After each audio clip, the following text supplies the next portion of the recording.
Hey, I'm Izzy Willis. I'm the 2018 Australian AeroPress Champion, and I'm down here at WOLFF Coffee Roasters today, where we're going to talk about 5 tips for competing in an AeroPress comp.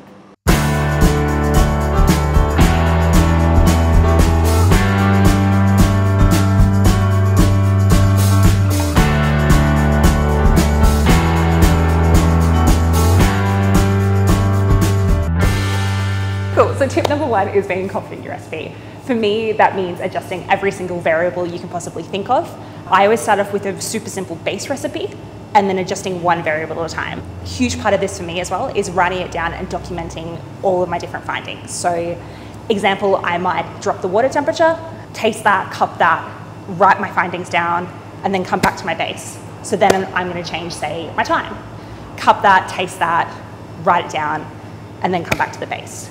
Once I've adjusted every variable a lot of different times, I then go back and I read through my notes, basically see what worked, what didn't work, why it worked, and then using those findings, going back and essentially creating a brand new recipe. And I might repeat that process 100 times over, or I might only need to repeat it 1 or 2 times, but generally works for me. It's just being really confident in the coffee that you're creating.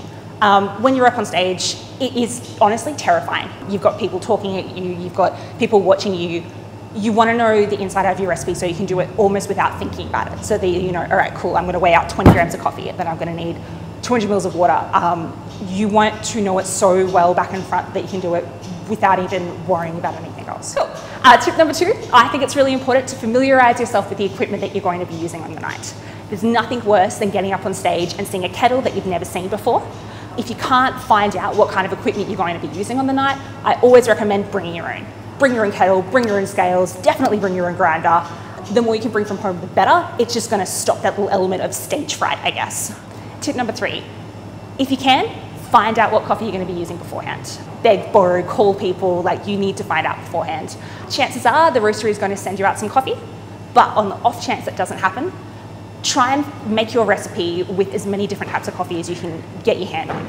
So that on the night, if you're thrown off with, say, a canyon you haven't tasted before, you know your recipe well enough that it should be applicable to that, it should work with that because you've tasted it using similar coffees. Cup your coffee. It is such a different sensory experience sipping on an AeroPress than it is to actually cupping it. When you're cupping it, you're aerating your mouth, aerating the coffee, it's touching every single part of the inside of your mouth. You're going to get a much different flavor experience than you would by simply sipping it. You're also going to get a lot more out of the coffee, and you're then able to be able to use that information and the different nuances that you got to then go back to your recipe and see what you can improve. Don't take it too seriously. Guys, this is a competition that's meant to be fun. If you don't make it through for whatever, don't beat yourself up. As long as you made the coffee that you like to drink and you're proud of your product and you're comfortable with your palate, then that's all that matters. Go out there and have some beers and hang out with your mates.